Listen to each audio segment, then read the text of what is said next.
Welcome to Net Impact, the podcast that demystifies and explores the influence of cybersecurity and cybercrime across the world and into our lives. Brought to you by ThriveDX, the global leader in cybersecurity training. Here's your host and guide to the digital world, Fred Menachem. Welcome back to Net Impact, the podcast where we explore ever-evolving landscape of cybersecurity, national security, and technology's role in shaping our world. Today, we're diving into the intersection of security and policy with one of the most distinguished experts in the field, Paul Goldenberg. Paul's done a lot of things, and he's a highly decorated professional. He's got over 30 years of experience in criminal justice, cybersecurity, and national security, among many other things. So in 2020, Security Magazine named him the most influential person in Homeland Security, and highlighting his dedication and impact. Paul's led groundbreaking work in the U.S., abroad. He's co-chaired the National Cybersecurity and Foreign Fighter Task Forces, both in 2018 and 2019. He shaped policies that protect nations from cyber and physical threats, and he was actually assigned and appointed to key roles both by the Obama and Trump administrations. His career has spans undercover work in Florida in his early years, which we're going to talk about a bit later, where he was exposed to extremist groups. He advised governments in Europe and the Middle East on cybersecurity and counterterrorism. And he founded an organization that, was always very important to me called the Secure Community Network, which protects the official arm of the Jewish community as it relates to security, and it protects the Jewish community from security threats across North America. He's also been involved in protecting communities of all religious faiths. He currently leads Cardinal Point Strategies, where he advises governments and corporations globally. He's been an advisor to the U.S. Department of Homeland Security, and he's been a member of the Organization for Security and Cooperation in Europe, which is the OSCE, where he's countered cyber threats, hate crimes, and extremism worldwide. So currently, he's the chief advisor, of course, to the Global Consortium of Law Enforcement and Training Executives, which I'm sure we'll talk about more. And he's head of Cardinal Point Strategies. And Paul continues to shape solutions for today's evolving security landscape. And over the years, the cool thing is that somehow our paths have intersected because we work in different worlds, but we've worked sort of in the same areas across cybersecurity, national security, law enforcement, and media. And it's a real honor to have him here today. And I'm really proud to call him a colleague and a friend. And before I bring you on, Paul, I know that you're going to say hello, but actually, I'm pretty excited about this. We kind of have a special guest standing in the back over there in the corner. Like, I don't know. So why don't you first say hello, Paul, and then kind of introduce him really briefly? I'm pretty excited about this. The newly appointed head of the University of Ottawa's new program is literally standing next to me because I picked him up at the airport this morning, and he is my dear friend, Peter Lembernakos, who we have 2+ decades together. His career is extremely distinguished. He led organized crime, and he led homicide, and he led many other very tough assignments as chief of detectives for Montreal, one of the largest departments in the country. So it's kind of a privilege to have him here with me today. It was unexpected. We had some things that we had to do today because of some threats that we're dealing with both here in the both here and in Canada, that involve training and development and professional development. And you want to say hello there? Yeah, well, please. A real pleasure to be here. And very unexpected. Just flew in this morning with Paul, and he said, "I'm doing a podcast. So you want to join?" There you go. In my office. So I didn't expect to be here. Well, look, Peter, this is how we do it on Net Impact, man. We just kind of go with the flow. And I'll tell you something. Before we got on, Paul and I were talking a bit, and he mentioned you, and apparently he's got a lot of admiration for you. And when Paul tells me something, I believe it truly. So I'm proud to have you here. And, I'm glad that Paul and I have reconnected. I'm looking forward to sharing more opportunities and having more opportunity to speak with you and the great work that you all are doing to really protect our country and to move us to the next level. And, security being so important and the importance of investing in the law enforcement community as it relates to that. But on that note, thanks again. I know we got to keep going here, but Paul, it is great to see you, my man. But I want to go back a bit, man. Let's go back in a freaking time machine. Okay. Young Paul Goldenberg, man, sent to Florida. You've had a credible career, right? Journey in law enforcement, but I know some of the stories, man. I'm going to get into a couple of things that don't necessarily start with cyber, but start with sharing with me a little bit and our listeners and viewers about How did you get into policing? And well, first of all, what drew you into the line of work? Yeah, well, look, Fred, I could tell you, Yeah. I Right. was, I grew up in Irvington, New Jersey, Right. a city of 100,000 in a square mile. Never lived in a house in my life. Well, maybe I think my mother said for 2 months we lived in Right. it. Came up in a loving, really lower middle class family. My father was a mailman, postal police, actually, and for a while. Long story short, I went into policing with the goal, honestly, of moving out to in a short period of time, going to law school, and call it a day. I was recruited back then by a state and federal task force out of South Florida. There was unfortunately a tremendous amount of corruption back then. People were walking into police departments and throwing down $500,000, and unfortunately, there were some departments and police officers that were enticed by this. And so South Florida decided to recruit young, educated officers from around the country. Somehow I made it through, and left my civil service job. Went out to back then Two Guys department store. Spent $59 on the best suit that I could find, and went down and interviewed. And I was brought in as a what was then going to be a special agent and or a member of the department. First day on the job, I thought I was going to be sworn in. I bought my condo, ready to go, my civil service job, and lo and behold, they tell me that I didn't pass the polygraph test. And I said, "Wait a second! I admitted to everything, including the fact that I smoked pot in college." And they told me it was okay. Long Right. story short, Yeah. very short. They told me to basically leave the building. I'll land the plane. I left the building. I was totally baffled, totally confused. Oh my God. My future wife was to come down. A van pulled up Oh in front wow. of the building.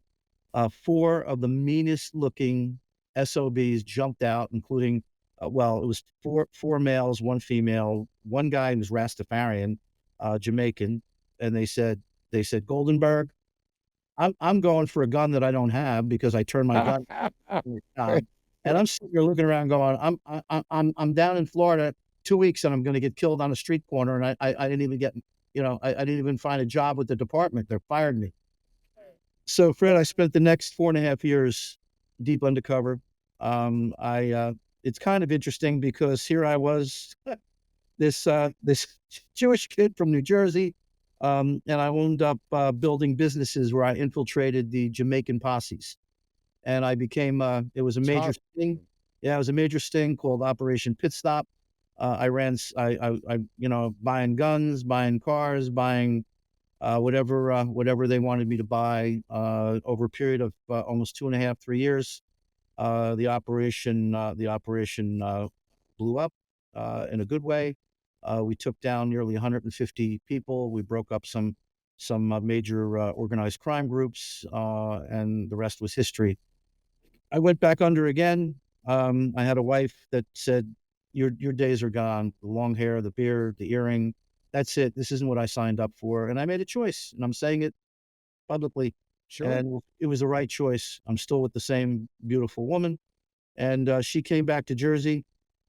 The attorney general made a call to the attorney general in Jersey, and I wound up back here in New Jersey, where I worked organized crime, domestic terrorism, and then ultimately promoted to a chief's position at the attorney general's office, where I headed up the first hate crimes division in the country at that Wow.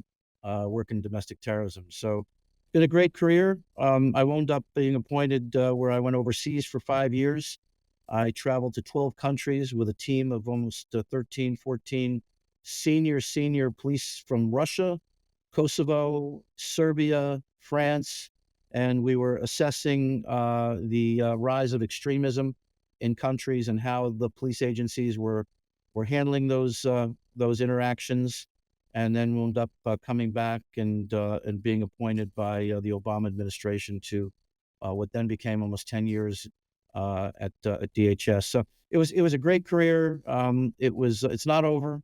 I'm at a place now where I'm real comfortable, real happy.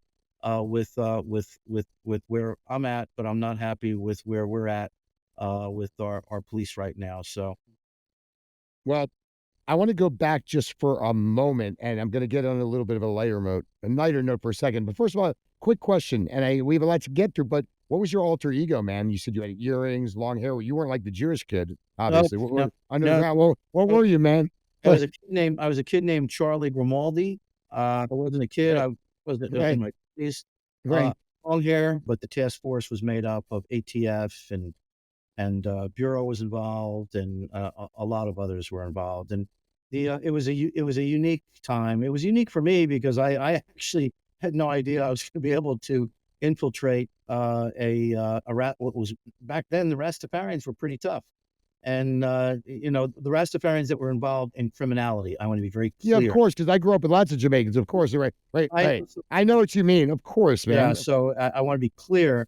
They were Rastafarian gangs that were involved. So we had one takedown, though. I will tell you, it was kind of interesting. We had to move 30 cars from the port that were stolen. I'm sorry, down to the port. Yeah.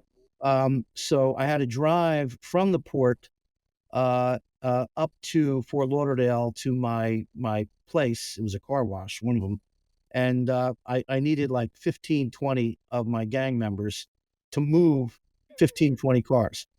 So we had a van, and the van was pretty lit up with cameras. And back then, it was pretty sophisticated technology. We had we had hidden cameras in there, and things got kind of tough. A couple of the gang members didn't get along with each other. They were threatening each other, and I had somebody driving while I sat in the back with them. And I said, I don't know what to do with this, man. They're starting to scream at each other. And I said, hey, listen, everybody, we're going to sing some songs to break the ice. That's the story I wanted, man. Here we go. Yeah. So the first one that came to my head was Row, Row, Row Your Boat. And that just didn't go over too well. Here are armed, rasty gang members singing Row, Row, Row Your Boat. They're screwing it up. And then they're getting mad at each other and they're looking at me. So I finally went into Act 2. And I said, oh, no, we're singing Hava Nagila. Members were singing Hava Nagila. Wow. Took their minds off of at that time because some of them were on opposite sides of the town. I thought things could get a little out of hand. I'm the only guy in the van. Hava Nagila. Now, it's being monitored by ATF agents who are on the floor. Holy crap. They're on the floor. And I, when it was over, I said to myself, you know what? My mother would have been pretty proud of me. I mean, so obviously law enforcement's relying on technology more than ever. So how do you and see AI shaping the future of policing? And I say policing on every level, national security to locally in crime prevention and investigations. AI is not going anywhere. Right. It's going to have to be embraced, and it's going to have to be demystified. It not only does it have to be demystified for the police executives that are going to be leveraging and using it to secure their communities, but the bad guys and gals out there, they're using it, and I'll give you an example in just a moment. But there's when AI is a word that's being thrown out there, Everybody's saying it. It's become the howl of the moment, and for some of you, you're not going to even remember who howl is. I know. I think everybody doesn't, by the way, except for you and I. But AI is here to stay. It has to be deployed ethically. It has to be demystified for the constituents, meaning the constituents, if they have questions about it, they need to understand it, but they also need to understand, and as I said before, that the criminals, both organized and disorganized, are leveraging AI, and we need to keep up with the times. So we need to rely more on technology. We need to rely more. Drones. People shouldn't be afraid of those drones. That people think it's some kind of spy in the eye. I will tell you this. I have a problem with Chinese drones being flown by American police departments. Chinese drones are manufactured by the Chinese Communist Party. Collecting data. There are companies that are owned by the Chinese military, and some of those drones, not some, 70 to 80% of the drones being piloted by American police are Chinese manufactured drones. Why? Because they're cheaper, because allegedly they were manufactured better. American drone companies have caught up with that. But that's where we need legislators to step up and say, if our cops can't afford drones manufactured here in the United States or Canada or over in the Five Eyes, then we need to create legislation, and we need to provide opportunities and grants so those officers can put those drones in the air, and we can take those Chinese drones out of the air. The next thing that when we talk about technology, we talk about investigative technologies, link analysis that can take an investigation from 3 months down to 3 days. These are the type of technologies we need, as long as they're deployed ethically, as long as they're, and I use the term, demystified. And there are many other technologies, license plate readers and others, that we should only fear if something is used illegally or abused. And are there cases of that? I'm not going to deny. I'm sure it's happened somewhere at some time. But but technology right now is become more important to keeping constituents and keeping Americans safe than any other time in history. We have a real issue. We have an issue with chips being built in places where obviously they're adversaries, and it's a dangerous situation. But that being said, tell me a little bit about, so we're talking in generalities, and it's not generalities, but from a cyber perspective, let's talk about AI and all of that, because I had the head of the chief of the cybersecurity crime division for my friend Kathy Rundle, the state attorney. He was here talking about it.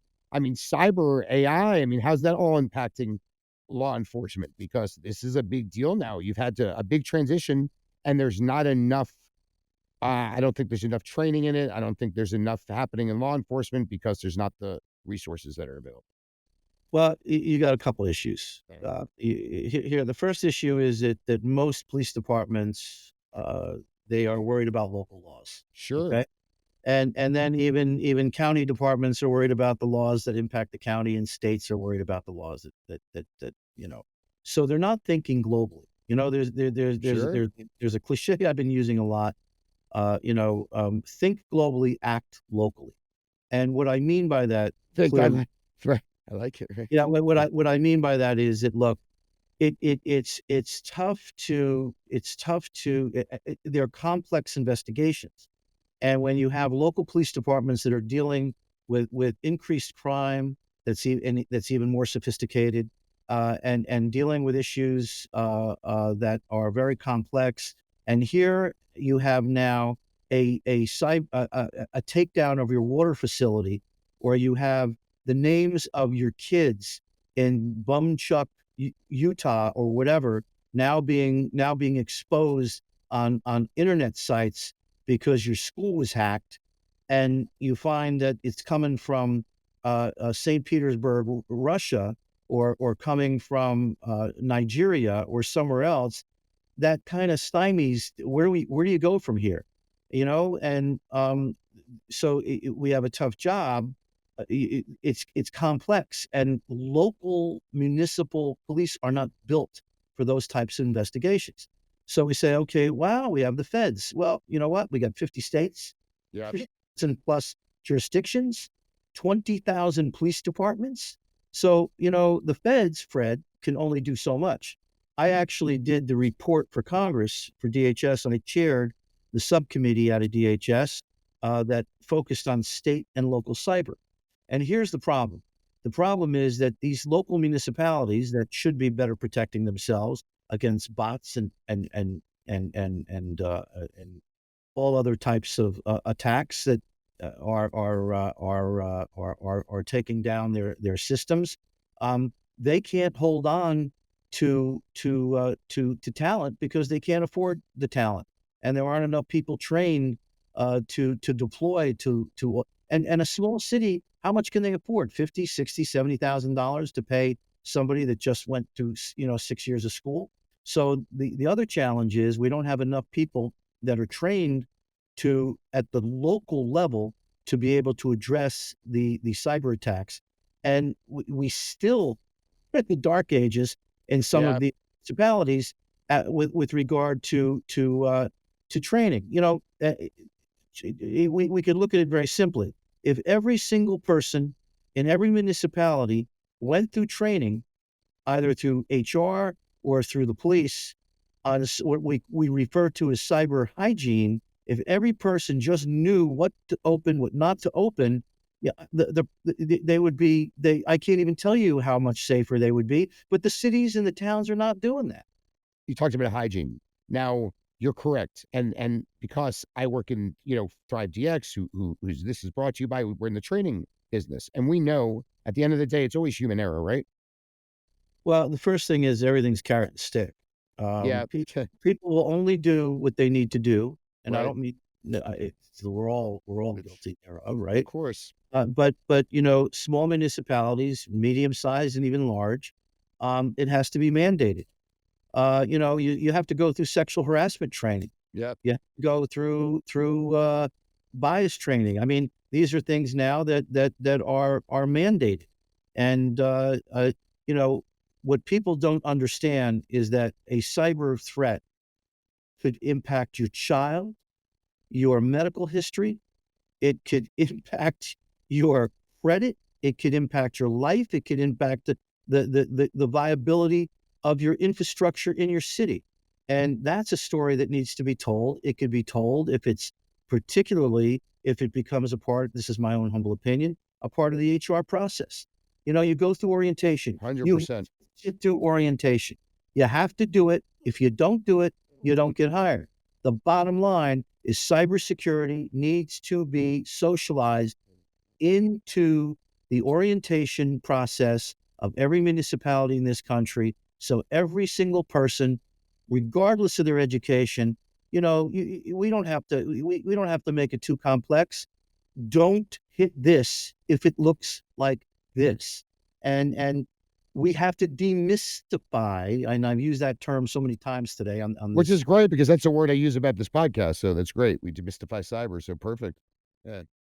But back to, I want to talk a bit about religious institutions. I want to start with the Jewish community and then get a bit deeper because you founded an organization that's near and dear to my heart. I know you're not with them anymore, but it's one of the most important organizations I believe in this country, especially for the Jewish community. It was called the Secure Community Network. So what cybersecurity threats are, like I said, focused at the moment in the Jewish community and how have they evolved and what can we do? Because we're not doing enough. And then if you can expand it also to Muslim communities and, other communities, because you've chaired religious faith-based, security organizations. So let's go with that.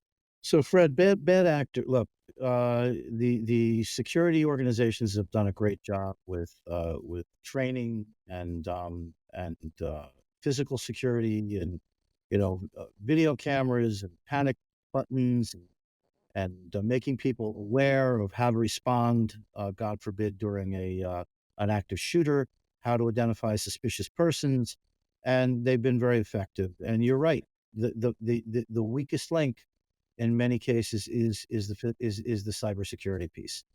Bad actors know that the Achilles heel of America are faith-based institutions. Not only are the faith-based institutions the core and the heart and the soul of the American people, because you have the challenge of not only the need to remain welcoming and not have bars or walls or people with guns standing in front of the institution, because that's contrary to what and who we are, and unfortunately we are getting to that point in some cases. So we have an unseen enemy, and the unseen enemy is the cybersecurity attacks. We worked on a multitude of cases in Montana and in other states where the identities of the children, the identities of the leaders, were placed on these websites, which were extremely threatening. You have your traditional, I'll call it, cybersecurity threats, the ransomware, where an entire synagogue or a Jewish institution can be locked up. The information can be locked up, or the names of the donors could be taken. These are serious threats.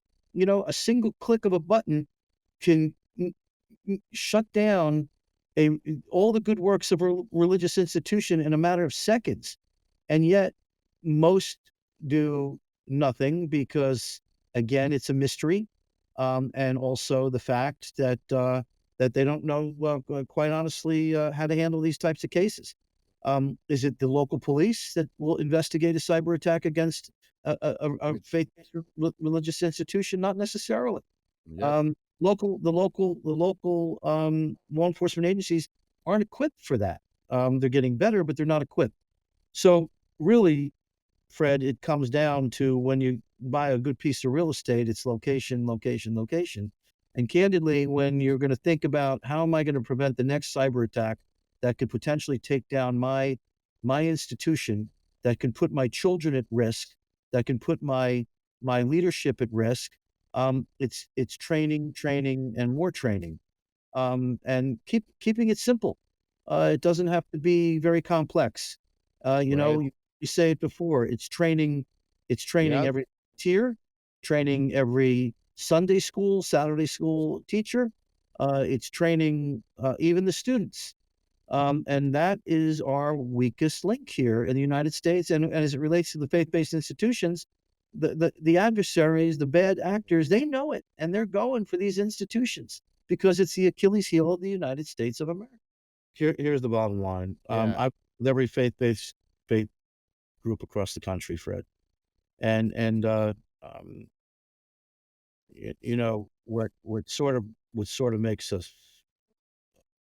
brings us apart, and also bring us together. And what I mean by that is the we may have our geopolitical concerns. We may not agree on how we pray or who we pray to, but at the end of the day, the one common link in this country has been the freedom to pray where and when, and that's always been the linchpin that's brought us together. That our houses of worship have been very precious institutions and have been off limits, and they're not off limits anymore. And the common denominator, whether it's an imam in a mosque or a rabbi at a synagogue, or a reverend at an AME, I can go on and on, or a Sikh temple or a Hindi. The common denominator is people come here from all over the world because they do have that freedom, and that's changing. People are second guessing when to go to a religious institution. Should I go to the institution? Should I wear a kippah? Should a Sikh wear the. And I can go on. Turban. And I, in a million years, never thought we would ever get to that place. I worked in Europe 15, 20 years ago, and saw crack military troops in front of synagogues. And I said, that's never going to happen in the USA, because when it does, we have crossed a threshold. And Fred, we now have crack troops standing in front of synagogues, I know well. mosques, and Yep. unfortunately other religious institutions. It's not off limits anymore. And that's where we potentially could lose our soul. When Americans can't go freely to pray and are in fear, everything changes. Everything changes. But there is something I wanted to say, because I just brought up something that I've experienced, and I know enough about you to know that you've had your own threats.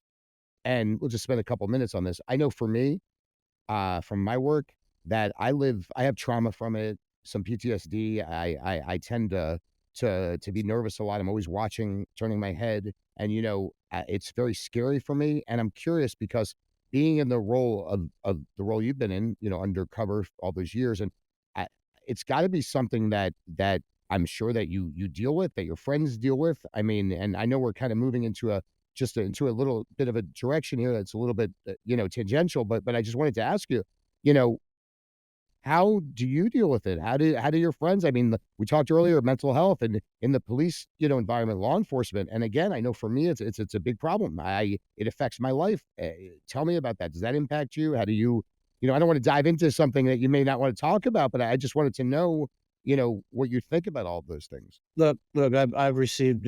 Look, I was David Duke's poster boy. I mean, Right. I Yeah. mean, I'm not even going to go through with your listeners. How, Right. Right. but you know what? I signed up for policing. It's what I did. It's what I respected. It's what I loved, and it comes with the territory. So when I was in policing and I received these threats, which I received them from time to time, and Yeah. but I headed up the Secure Community Network. I received even more. Of Um, course. Fred, I still live my life. I took precautions that I needed to take, but I will tell you this, and I mean this from the bottom of my heart. I did not allow it to consume me by any means. Yeah. I actually, you know, uh, I felt that if it consumed me, then they won. I'm not going to lie to you and not lie to you or tell you that when I didn't, after coming out of 6 years of Undercover, that I didn't have some challenges because I did. I had a very, very supportive wife, a very supportive family, and I guess those are the things that need in life. So. But I want to move on to sort of national and global cybersecurity policy where we're headed, because look, in your experience, and this is, I think, and you've been on both sides of this. I mean, what should be the division of responsibility between, the federal and local governments when it comes to addressing cybersecurity threats? The local governments are overwhelmed, right? They're Correct. overwhelmed. Their infrastructure's overwhelmed. The situation with policing, security, feeling secure, where we're at economically right now with prices. I mean, it's tough for local government. And the last thing they're probably thinking about right now is cybersecurity. So when we think of cyber, it's not just the next cyber attack, but it's the fact that of what we're dealing with the social media platforms. And I'm not calling for them to be shut down, but so the municipalities are dealing with a multitude of issues. A single social media platform can shut down an entire city by 100%. saying there's a run on the banks on Main Street. Everybody's out in front of the bank right now because the bank's closed. The water's tainted. The water's got blood in it. The water's got guts in it. These are threats that are coming in vis-a-vis cyber on social media platforms that can disrupt an entire town by the click of a single button. How do you prepare for these things?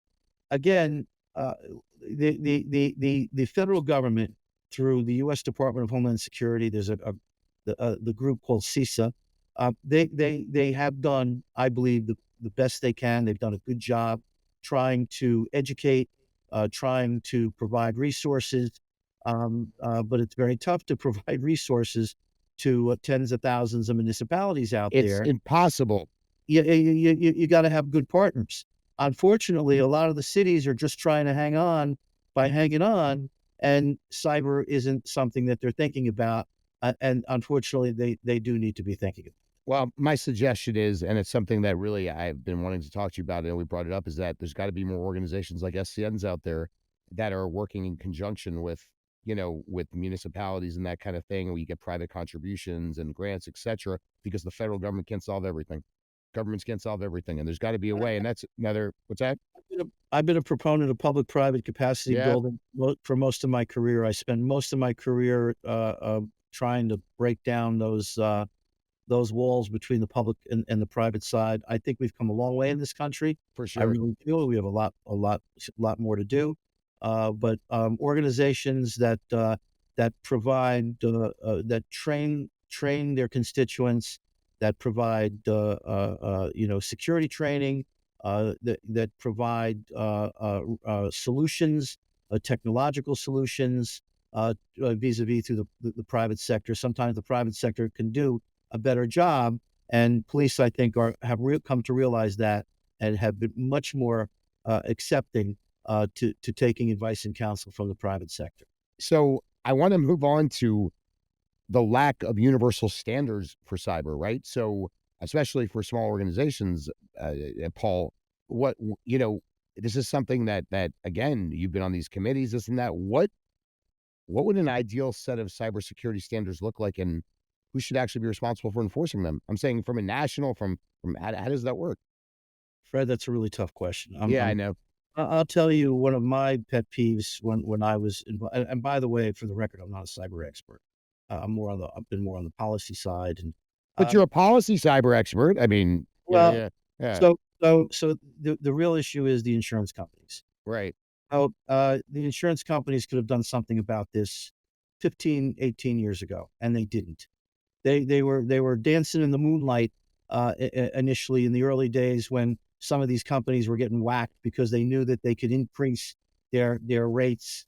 Oh wow, look at that, they got hit again. They got hit again.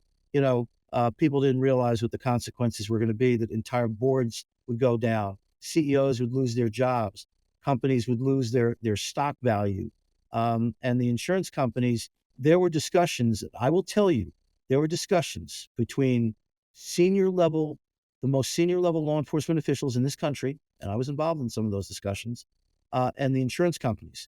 And we gathered these insurance companies and said, carrot and stick. And I'm being real honest with you now. I'm out, so I can be very, very. You're always honest with me, Paul.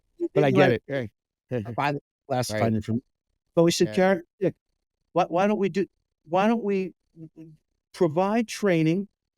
Let's get people trained up. Let's do assessments. Let's do vulnerability assessments. Let's give it a number. And if these numbers hit and these companies and agencies do what they're supposed to do, why don't you work with them on the insurance side? And I get it. The insurance companies are in business. They got to make money, right? It went the other way, Fred. Yep. They went, nah, hey, I had executives say to me on the side, man, the more that they screw up, the higher my rates are. Until Of course. it got to a point where the insurance companies couldn't even pay out because so many people were suing and going, wait a second, my entire health record just went out on the internet. I'm suing you for $100,000. So the insurance companies went, what?